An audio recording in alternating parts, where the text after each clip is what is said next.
Well, we've never seen that thing run out of power. That's that guy's lucky day.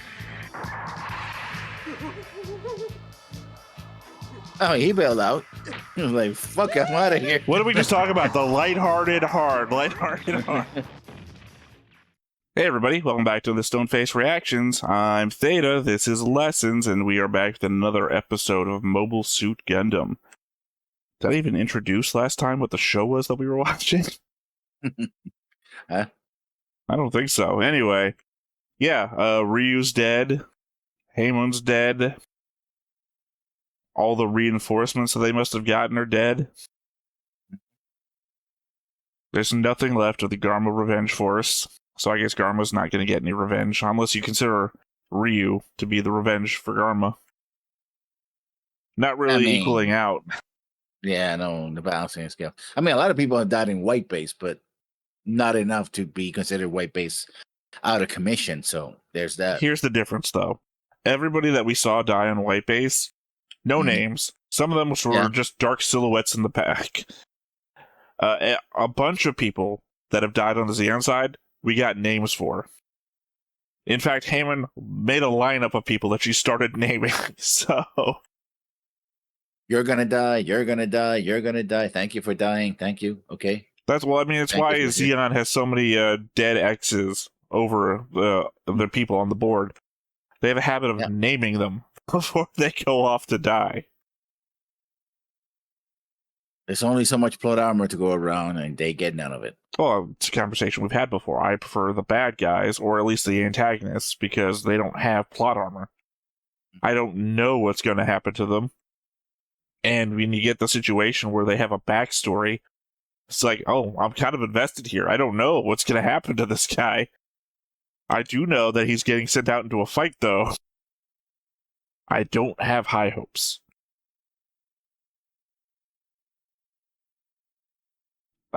Thoughts? It's a heavy episode. I mean, this couple of episodes have been pretty intense. The white base gets knocked around. I mean, you notice a pattern that we said before. The Gundam gets more damaged. The white base is suffering even more damage. There's a nice little thing that you noticed that one of the engines didn't work because, fully because that's where they keep getting hammered at, right? So there's a changeover. I mentioned this earlier, from relying on, wow, this technology is wonderful, has this huge edge, to now they have to rely more and more on sometimes pure luck, but also the ability of the people there. Always had to, of course, but also the fact that now Zeon is like, okay, we're not going to capture these guys anymore. We want to kill them, right? We have an entire squad just dedicated to avenge them, right? So whatever advantage they thought they would get from capturing White Base and the Gundams, like, screw that. They're better off dead, right? We have bigger things to worry about. And there's also the fact that Operation Odessa seems to be ramping up as well. So it's still a thing that's going to happen, right? And that both sides know about. It's not a surprise attack, per se. But there's that. Does McQueep know? I mean, he literally was staring at the map, the projections of the forces. He doesn't know that there's like a whole operation against him. He just knows that the Federation is moving all of their... Yeah, okay. Yeah. They might not know the specific name of it. Well, I think the narrator kind of pointed that he actually knew about it, yeah. Okay, I thought you said... I don't know. I thought you were going to say, like, the narrator's Zeon. Like, no. The narrator turned out to be a guy who turns around from the booth and is wearing a Zeon uniform and says something to us at some point. Yeah. No, I don't know. I don't know if he knows... His job is to be in the corner of every ship going like, and next time, people are going like, what the hell is wrong with this guy? I mean, it would make sense for the end of the episode, right? Narrating his own life? And No, where he says, can you survive or will you survive? We're from the point of view of the Federation guys. Yeah. So he's asking us as a Zeon officer, can you survive? Like, what's going on here? Yeah. But yeah, I don't know. I don't know if he knows or not. I keep using the word obviously. It's one of those redundancies in my head. Clearly he's shown the map. He knows the movements are. So I guess if knowing the name of it or not doesn't really change anything. I don't know, it might. if somebody names an operation against you, then it might be a bit more involved than just movements on a map, right? Yeah. Individually, a bunch of forces could move in a similar direction to attack a similar target, but having a whole operation aimed against you invokes a level of planning that just moving units to attack a specific location might not invoke. Yeah. All right, well, I mean, you have anything else you want to throw out there before we get into the trap of McQueeve? Which, by the way, is not how you say his name. Weave, yeah. Well, it's like McCube or something. It's like, I don't know. In English, they say his name differently. Oh. Like you said, when you watch the English side, things are said differently. I don't know if that's right or not either. Not after having watched the Duchy of John. Mcoof. Well, I mean, the English full motion video game, where it's the Duchy of John. So. Oh yeah, that was something. English translation doesn't always come across as the right thing, so yeah. I'm just gonna keep saying McQueeve because we all know who I mean. FMVs, that the cosplayers' time to shine. But no, I mean, it was a heavy episode last episode, and these episodes have been getting heavier. Again, a reminder that Gundam ultimately is trying to be an anti-war anime, right? That war has a price on everyone. It's just in that weird valley of the best way to show how bad war is some really awesome, cool war shots, man. But that's the old saying that you can't really make an anti-war movie because if you put it on screen, it'll be too exciting for people to really get the message. I don't know. All Quiet on the Western Front, I don't really feel like it had any exciting scenes in it. Do you remember? I mean, maybe I'm forgetting. What are the exciting scenes of All Quiet on the Western Front? I think not even the last scene, which is where the guy dies. In fact, that's where they go charging over the thing, even though they're not supposed to be in the fight anymore, because like one guy is too honor driven to. Mm-hmm. I don't know. I mean, to be fair, if you have your anti-war movie and the exciting scene is like the very last thing in the movie, which features your main character dying, I mean, that's probably the most worthwhile way to do it. Yeah. I just really remember, like, when they first get out there and, you know, it's all glory and whatnot from the school, and then all of a sudden you see what it's really like, and the excitement is being in a bunker while it's being bombed and being terrified because you don't fucking know what's going on. And it's like, that's pretty fucking accurate, it feels like, and that's a great way to show this isn't what you thought it was going to be. The disillusionment of the character is the disillusionment of the viewer. Yeah. Also, born in the 4th of July, I think it's pretty good anti-war movie. I know the name, I haven't seen it. It's Tom Cruise plays a guy who volunteers for Vietnam and gets paralyzed. In fact, it's the kind of biographical story of a U.S. senator who was a Vietnam vet. But the reason why it's really good is because it spends more time with him in a wheelchair in the States, and he, you know, joining the anti-war movement and seeing the violence at home. You know, he gets pushed around by cops and all that. That's the part that's like, yeah, okay, you know, there's, you know, it's not, you do get early war scenes, especially at the time where he gets wounded, but the movie doesn't. If the movie kept giving you like exciting war scenes where people are shooting each other, it's like, oh, hey, my buddy's dead. Well, yeah, that would, you know, would be. I mean, I can see it. You could probably do something like that with Gundam. I mean, not like that specifically, but the concept that we were both describing. Say, what if we started Gundam on Site 7 and Zeon attacks and Amuro fucking dies, and then the rest of the show we're back with Amuro's mother in that village, and she finds out that her son's dead, and we just deal with that village for the rest of the show. Yeah, you know, the sadness of her dealing with her son's death, having to deal with these Zeon guys who just come around and harass them all the time, their own people that are supposed to be defending them fucking messing with them too. You know, just the horrors of the fallout of war, not the front lines. We know what the front lines are. We can watch any action movie in the lineup. Mm-hmm. I feel like I always say this. I feel like the most interesting Gundam show I would want to watch is one that doesn't have any Gundams in it. the world building of Gundam is elaborate enough that just enough stuff that I could watch. Yeah. And those are my thoughts. I mean, Origin was basically it. There wasn't Gundams until halfway through. Or not mobile suits. There were no mobile suits until halfway through. Yeah. All right, well, I guess there's nothing left to do but to hop on into it. But before we get started, make sure that you hit the like button, hit that subscribe button, comment down below to feed that algorithm. On top of all that, if you want to watch more shows like this, unfiltered, uncensored, and uncut, as well as some early access stuff, you can check it out over on the Patreon.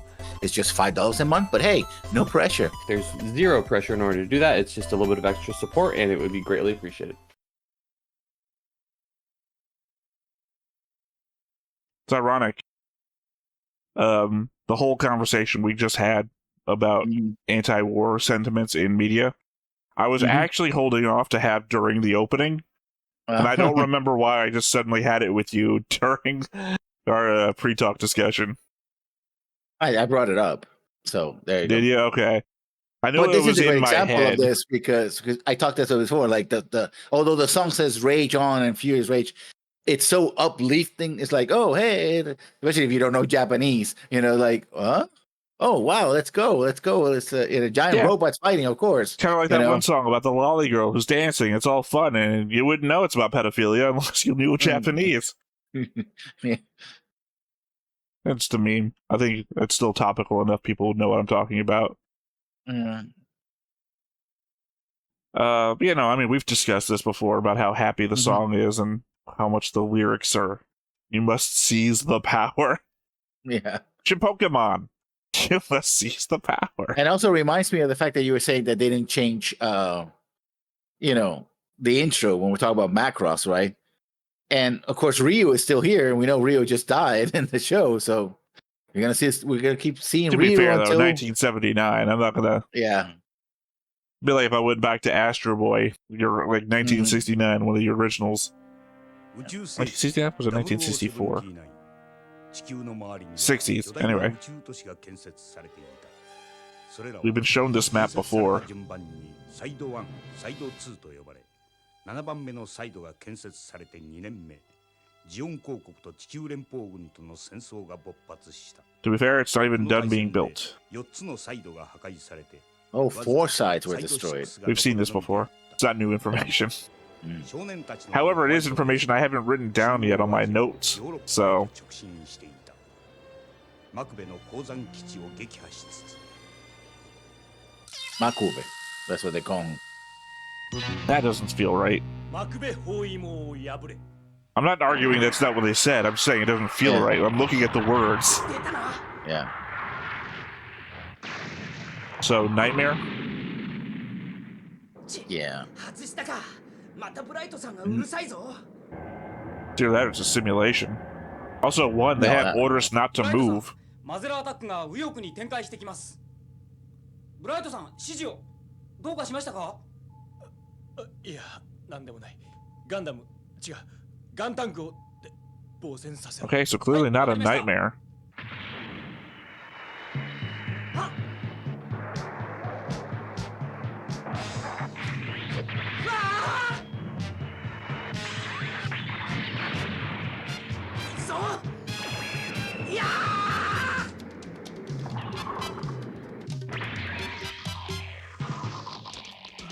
That is a goof, right? Yeah, it's a goof. But it's weird that a goof would have an axe in hand, even though the goofs have a whip in that literal hand. And we know that the whip is more effective than the axe has ever been.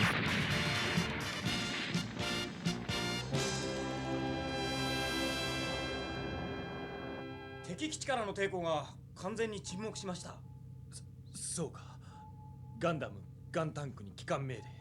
両機を収容次第、速やかに離脱しろ。ブライト、コース指示は？ I feel like Bright's attitude right now is very insulting.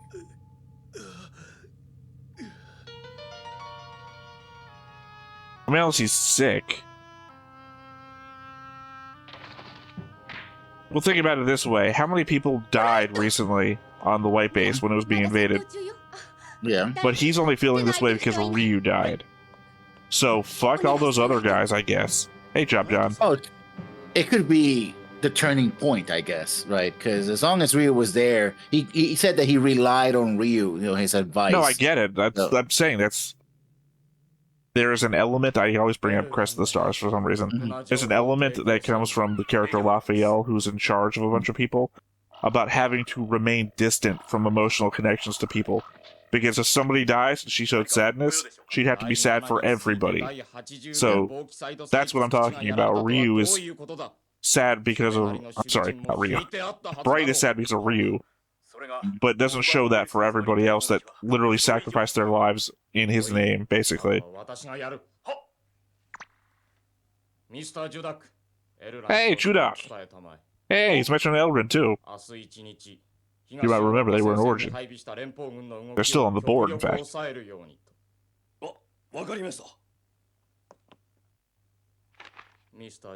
Still like the same putts you look like. Yeah, I was about to say, Elren and Judan were on the Federation side. Yeah. Mm.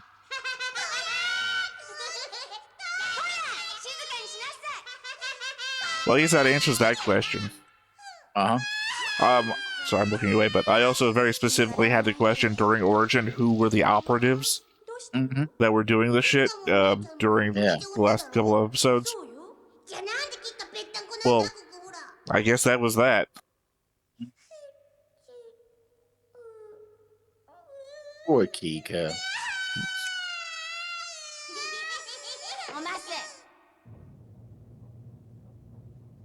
On you having, well, I guess it's very it's an edited okay episode when it comes out on YouTube.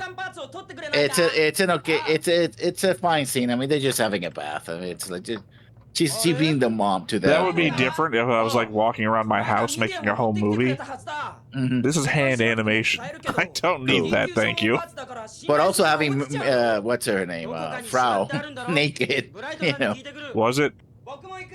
I literally looked away the moment there was naked kids and everything. It was Frau. It wasn't. It was. I would have assumed it was Mirai since the last time we saw any of them naked. See? Yeah.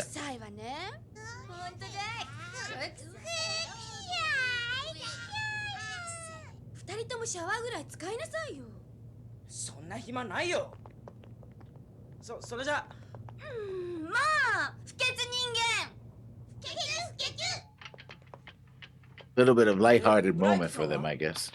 I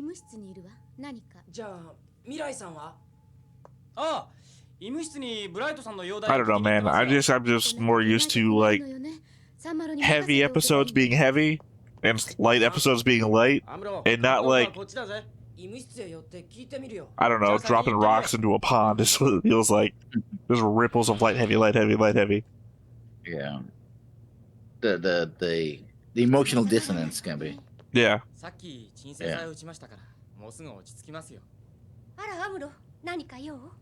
So Bright's dealing with shell shock? Is that what's going on? I mean, remember, he's only 19 at this moment. He's the oldest of the crew. He's older than that, isn't he? No, he's 19. Remember, I'm not saying like he's a full-on adult. I just think he's like more like Char's age, isn't he? Char's only like 26. No, he's 19. Remember, he was a cadet. He was an officer's cadet. Sir,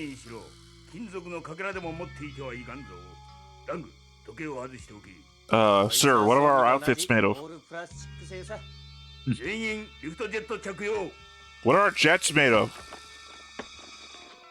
I feel like this is the X-Men joke of asking Wolverine what his motorcycle's made of. Noobs. How do you look at these guys and say, I don't see any metal?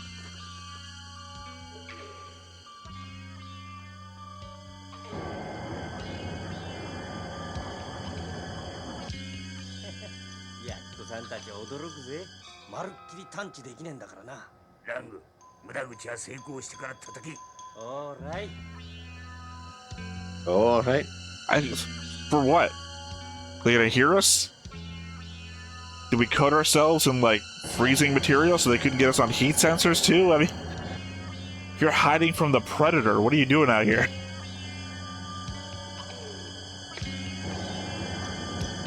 He's I like like the that fifth little person detail. who's forgotten they've had a face mask on. Yeah. Is it? You've literally pointed out before Yeah. other people who have like gone to wipe their face or something and can't do it.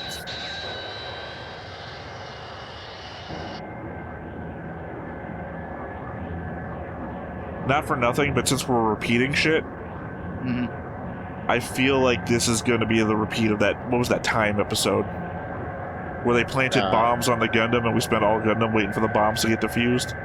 Yeah.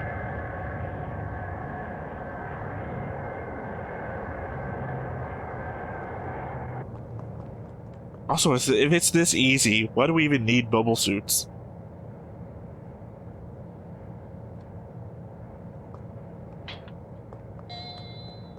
$30-minute timer? Looks like it. どうはあ、コンピューターによるとただの疲れですね。2、3 Oh 日 god, what is his name? 治ります。そう He's one of the bridge crew. Yeah. One of the two that sits up on the top. Starts with an M, I want to think. As flippant and unknowing as I seem to be all the time, I am really paying attention to these characters. I'm just bad with names. Marker. Sorry, I just looked at it real quick. Marker Clan. See, he's either he's Oscar, and I think that's Marker. No, I may be wrong. Marker doesn't have glasses, it looks like. Yeah. He might be Oscar.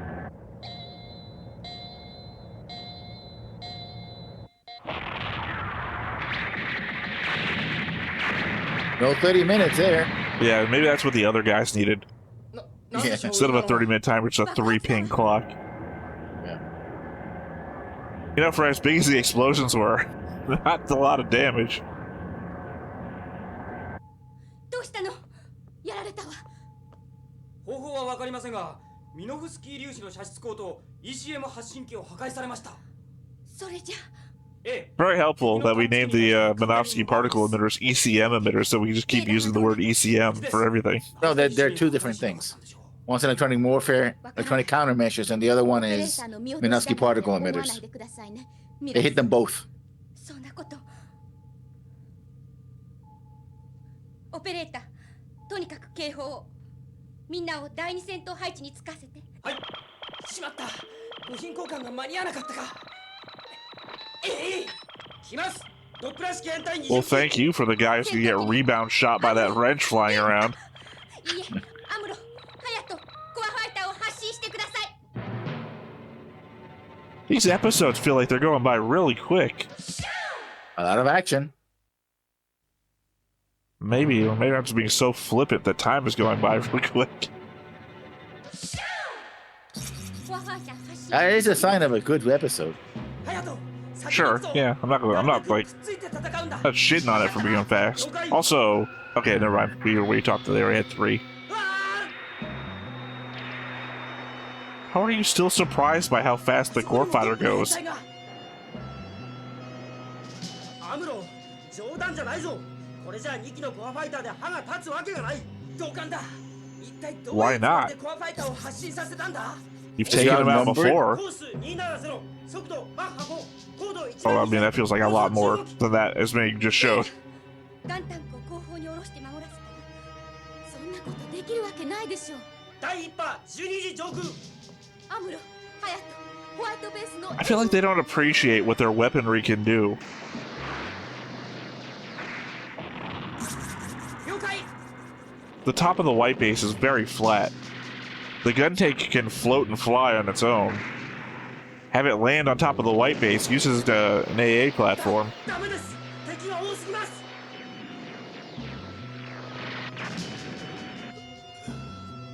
If only Ryu had done that. ブライトさんいけません。ブリッジ冗談じゃありませんよ。そんな体で。あなぜ体が動かん。怖いのか。 I feel like these beds should have straps on them. ガンキャノンで左翼を。ブライトさ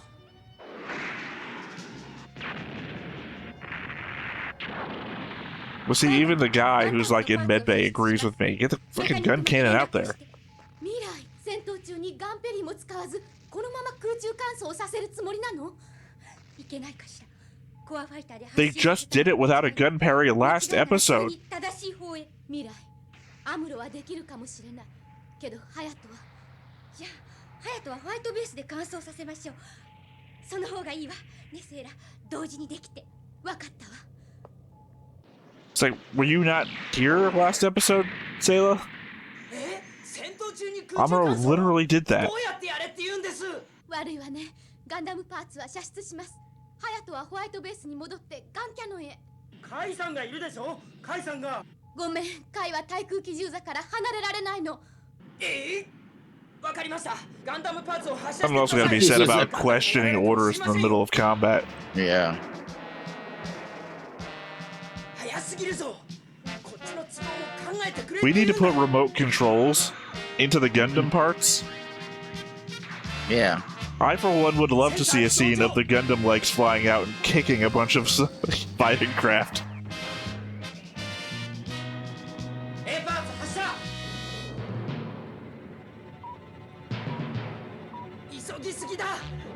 Or conceivably, the top of the Gundam's got jets or whatever. Remote control that thing. ガンダム行きます。 Like, at this point, I'm just printing money for you, Bandai. Do something with it.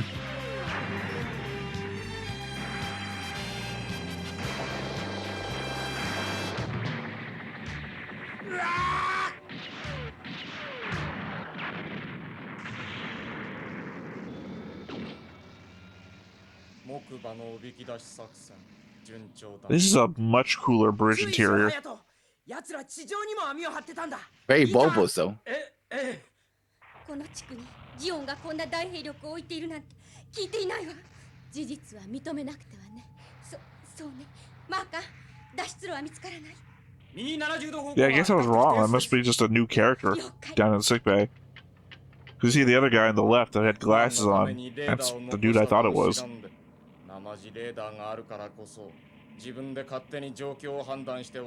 Oh no.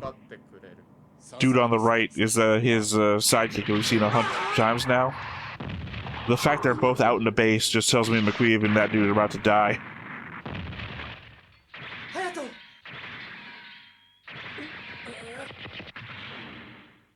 弾が切れたか。それなら今だ。 I mean, thank God that doesn't kill anybody. ハヤト、ガンキャノンの弾はまだ残ってるか。 Are goofs just our basic type now? 援護を頼むぞ。 Upgrades.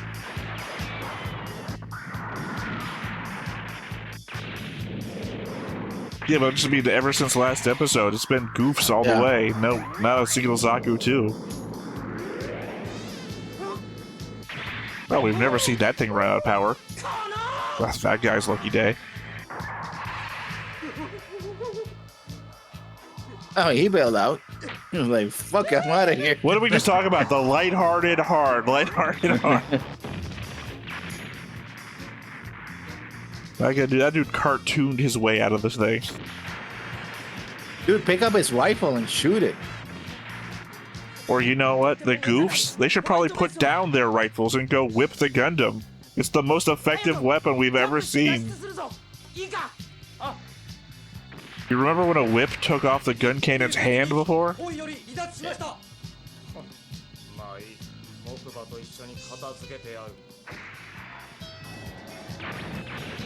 be like if me and you had a fight and I had an assault rifle strapped over my arm, but I was like, but I do have this pea shooter.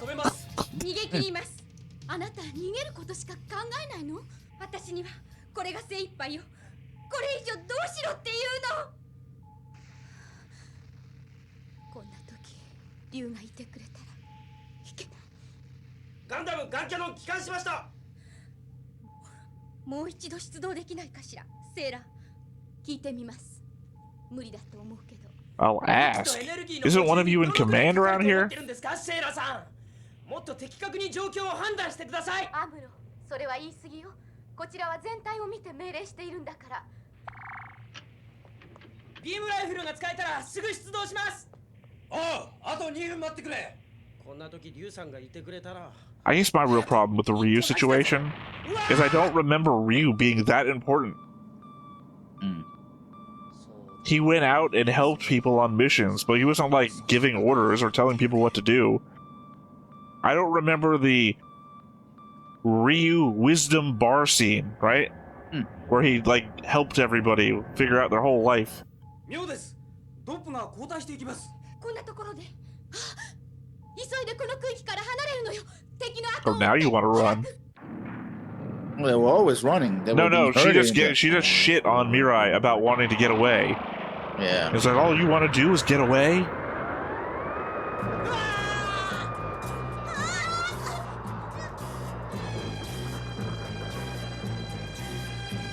I'd say where'd the hole go?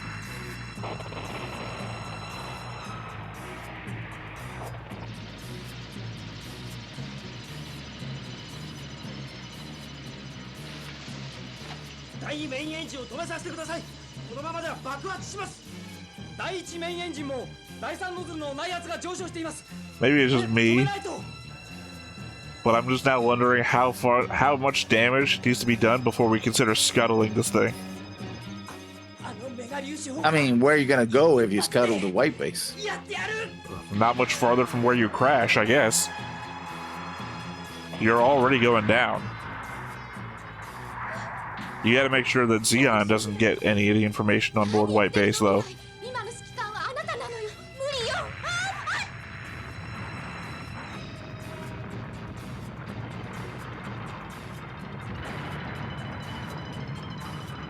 I guess all you can do is really hope that Odessa Day comes sooner than later so that Federation forces will be closer to you than not.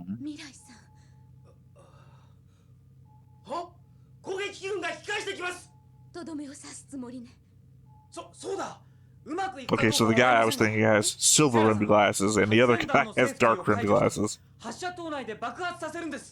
かなりの損害が出るけど、それで敵の目を欺ければ助かるわ、未来。任せるわ。私、ブライト、リュウ、助けて。Yeah, it has to be shell-shocked. I guess the idea is that they're going through everything that Amuro has gone through in the earlier episodes, and that Amuro has just gotten used to it, and they're dealing with it for the first time. Also, it shows that Mirai might be a good second in command, but she might not have her own, command.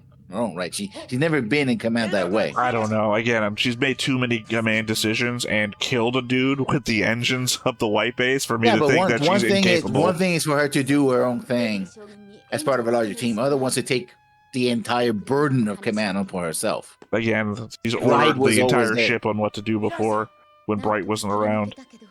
オデッサでまでに間に合うのかしら。オデッサでヨーロッパ反攻作戦ですよね。It's a weight of command, I think that's what it is. I don't think that makes enough sense for me. It's like if Riker gives a command, but Picard's still there, versus when Picard is away because he got captured by the Borg. I already said, for me, it doesn't make enough sense. I know what you're saying. For me, it doesn't make enough sense.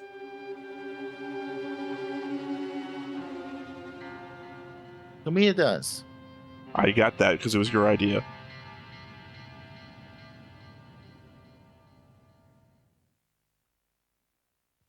God, that was a quick episode.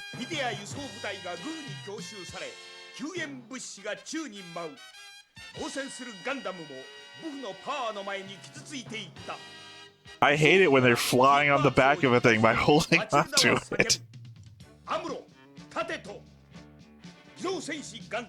次回マチルダ救出作戦君は生き延びることができる Maybe she'll mention that Esper thing.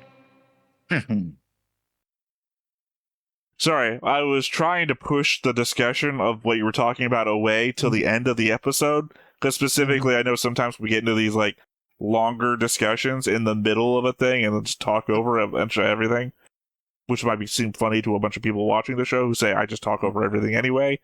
That's because I have to talk. Otherwise, there'll be a lot of copyright strikes on the channel.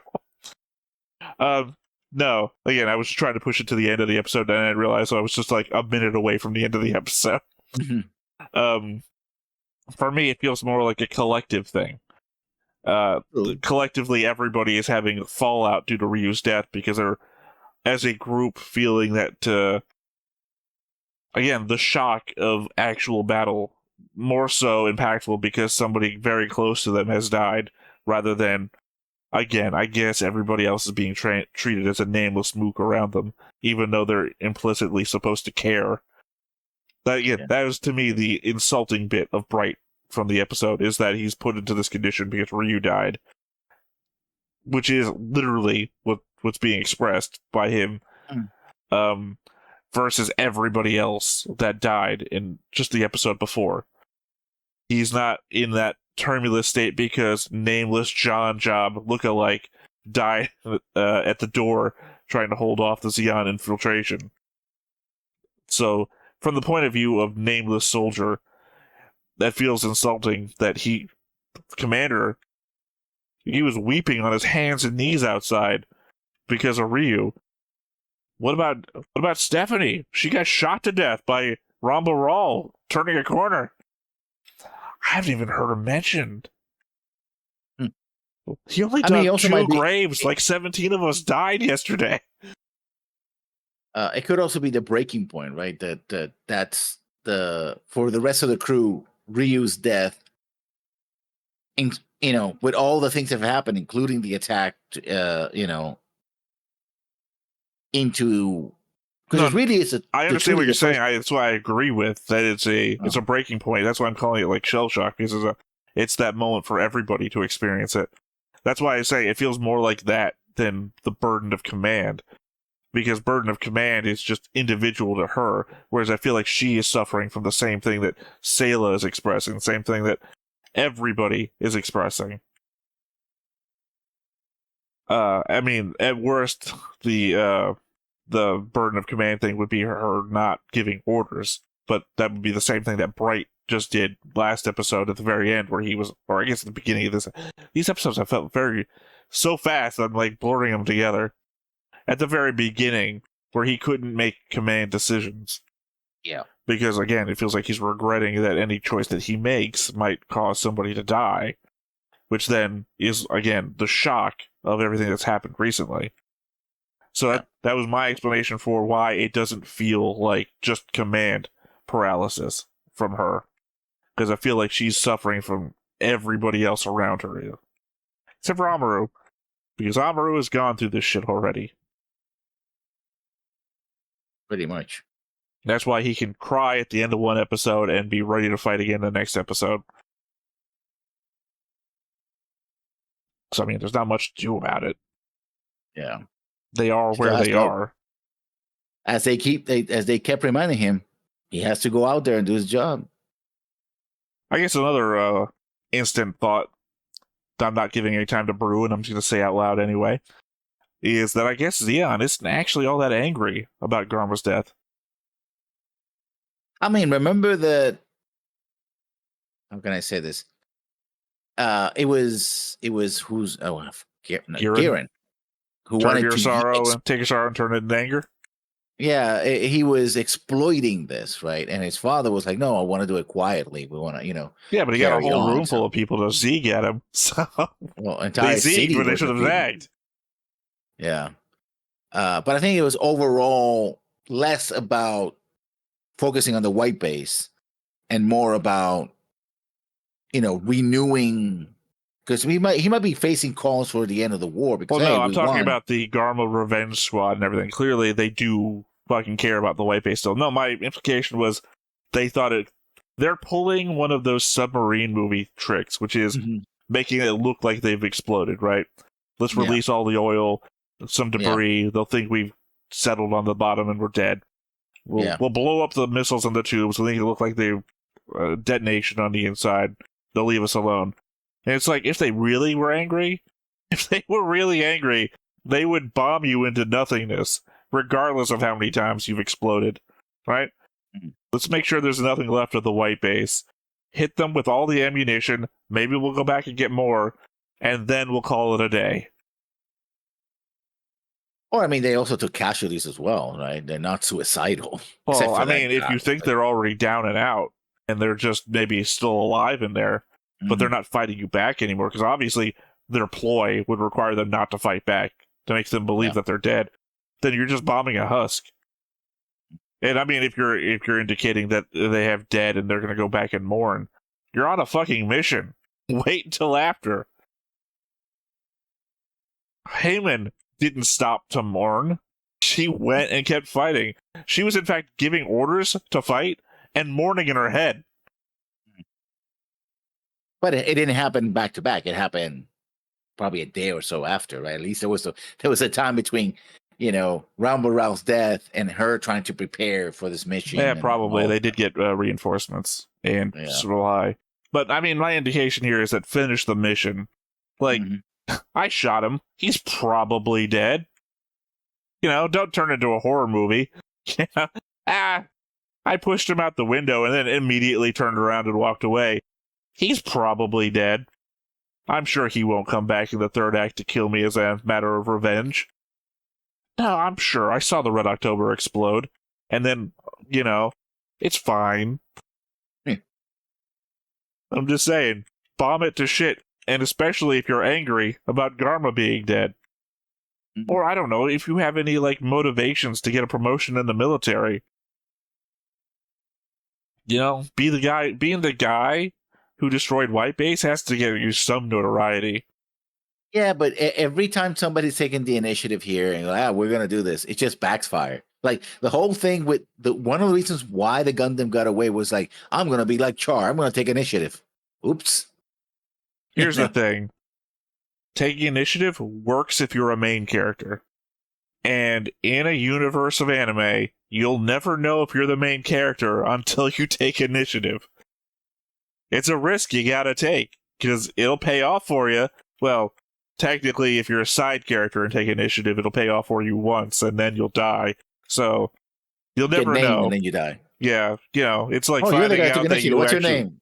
Well, it's like finding out that you had no name in the script. Fuck, I'm a red shirt. God damn it. So yeah, I mean, you got to. I'm just saying, you got to make sure that the White Base is destroyed. Also, this ploy should not work above ground. It's we'll set them to explode. It'll cause some serious damage. Good. They'll think we're dead. Sir, their torpedo tubes exploded. I can still see them on the bridge, though. They put glass bridge windows. It's really weird, but there's 3 kids, 2 women, and 2 guys sitting in chairs. It makes no sense. I mean, if they had anybody in this specific area, besides the Dubs, I mean, they outran everyone else. They outran the goofs, so. Yeah, but I mean, they have a control of the area. So, obviously, we've seen the next time on, they're not out of Xeon territory. So, all right. Final thought?